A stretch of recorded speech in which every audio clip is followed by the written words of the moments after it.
Récemment, je me baladais sur LinkedIn, je regardais un petit peu les différents posts de toutes les personnes que je suis et je suis tombé sur un excellent post de Dylan qui est donc passé sur ma chaîne YouTube. Je mettrai un screenshot du post quelque part par là. Et au sein de ce post-là, il parle des différentes erreurs qu'ont fait les juniors qu'il a pu suivre au cours de ces années en audit. Il me semble qu'il a suivi plus de 50 personnes, ce qui est monstrueux. Et donc, ce post a extrêmement bien marché parce qu'en fait, pour moi, il y a énormément de valeur ajoutée dans son post. Ça m'a inspiré pour effectuer la vidéo que je vais faire aujourd'hui, qui va sûrement s'intituler quelque chose comme 4 soft skills clés dans la réussite de votre carrière en finance.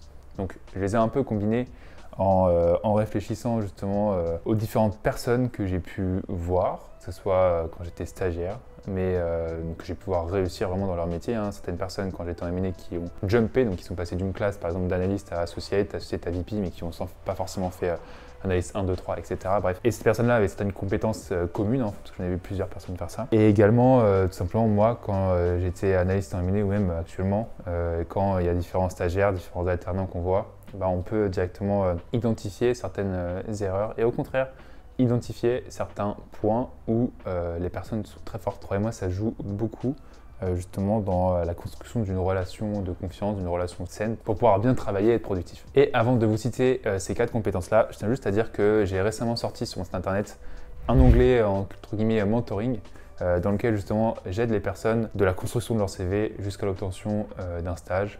Il y a déjà pas mal de personnes qui m'ont contacté sans que j'ai effectué de la pub, donc vraiment merci beaucoup. Je sais que là je suis booké jusqu'à la fin de l'année. Néanmoins, je vais réouvrir potentiellement 1 ou 2 places.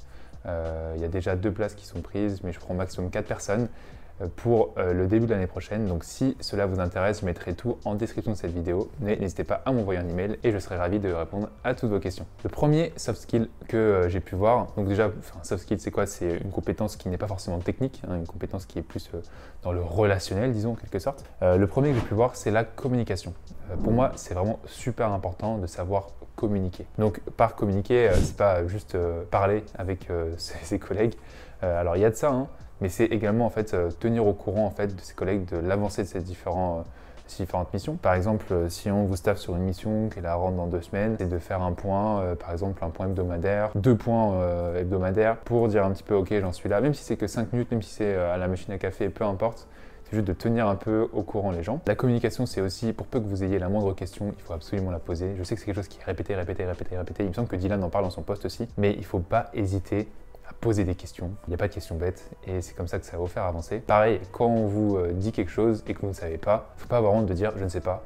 Moi, je le dis encore énormément. Voilà, c'est super important de le faire. Et donc, il faut toujours communiquer et comme ça, vous allez en fait construire une relation de confiance avec la personne, avec la ou les personnes avec lesquelles vous travaillez et ça va vraiment être bénéfique et ça sera extrêmement bien vu. Deuxième compétence que je voulais vous parler, c'est l'organisation. L'organisation, pour moi, c'est vraiment, je pense, l'une des compétences les plus importantes, enfin avec la première. En fait, en quelque sorte, les 4 sont super importantes. Mais voilà, si je devais en choisir une, je pense que ça serait quand même l'organisation. Il faut que vous soyez bien organisé.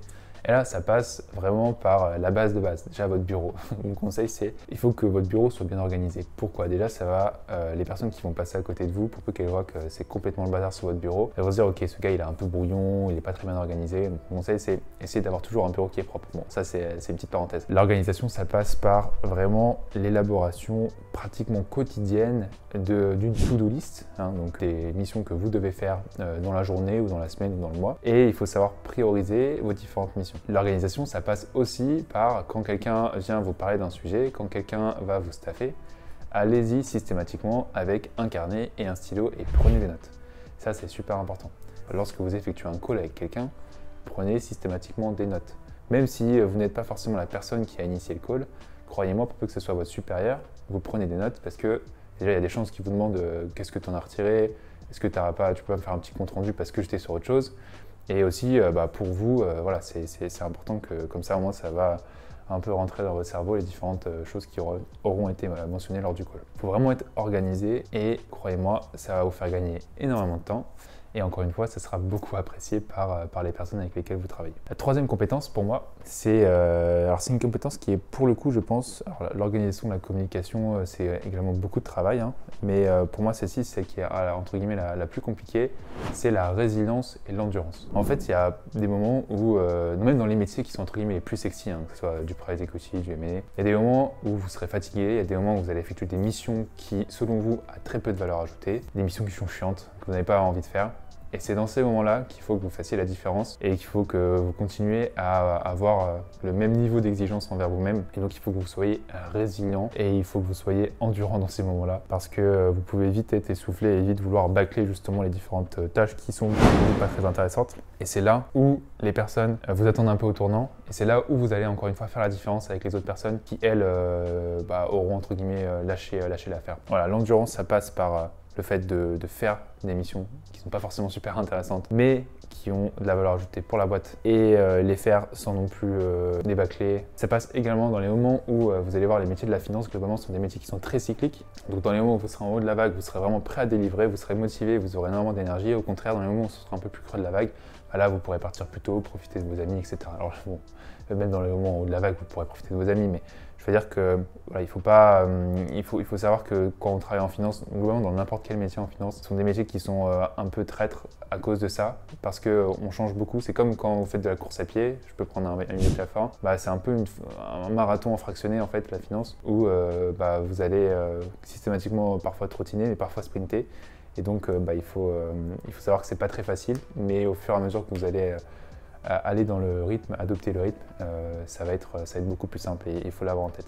Et donc ça passe par généralement l'expérience, hein, parce qu'au début en effet on est fatigué, au début on a du mal à changer, à se donner à 100% un jour et de l'autre côté un autre jour, dès le lendemain, se reposer un peu. Vous allez au fur et à mesure adopter cette compétence-là.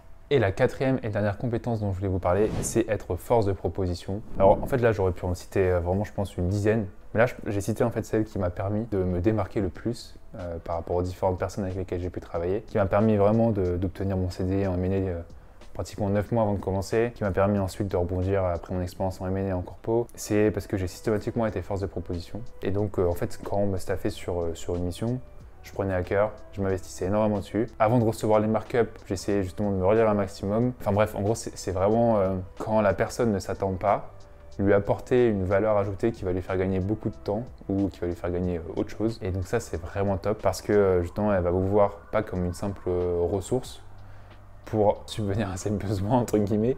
Je sais pas trop comment je peux le dire, mais elle va vous voir en plus de ça comme vraiment un membre de l'équipe en tant que tel, donc pas forcément comme un stagiaire si vous êtes stagiaire, pas forcément comme un alternant si vous êtes un alternant. Et au fur et à mesure, elle va vous donner de plus en plus de liberté dans votre mission, parce qu'en fait, elle va se rendre compte que vous êtes force de proposition et que vous savez faire entre guillemets plus que ce qu'on vous demande. Et je sais que c'est pas facile. Je pense que mon conseil, c'est au début de chacune de vos expériences, ça sert à rien d'être trop force de proposition parce que vous pouvez même être chiant, surtout si vous proposez des trucs qui parfois n'ont pas de sens. Je sais pas si c'est le cas ou pas, mais voilà, mon conseil c'est au début de vos expériences, répondez au maximum, parfaitement si possible, aux attentes des personnes qui vont vous staffer. Au fur et à mesure que vous allez justement construire une relation de confiance, peu à peu montrer à cette personne que vous êtes force de proposition et que vous pouvez faire plus que ce qu'il demande. Et là, voilà, vous allez vraiment briller et vous allez être la future star de la corporate finance, de la structure dans laquelle vous allez travailler. Voilà, j'espère que ces 4 compétences vous permettront justement d'arriver sereinement lors des différentes expériences que vous allez effectuer en finance, de potentiellement vous mettre encore plus en avant dans l'expérience que vous êtes potentiellement en train d'effectuer actuellement. Pour le coup, en suivant vraiment ces quatre compétences-là, ça m'a permis de plus ou moins quand même bien réussir, je pense plutôt, les expériences que j'ai fait effectuer en corporate finance. J'espère que ce sera le cas pour vous. Et si cette vidéo vous a plu, n'hésitez pas à liker, à vous abonner à ma chaîne YouTube et je vous retrouve très vite pour de nouvelles vidéos.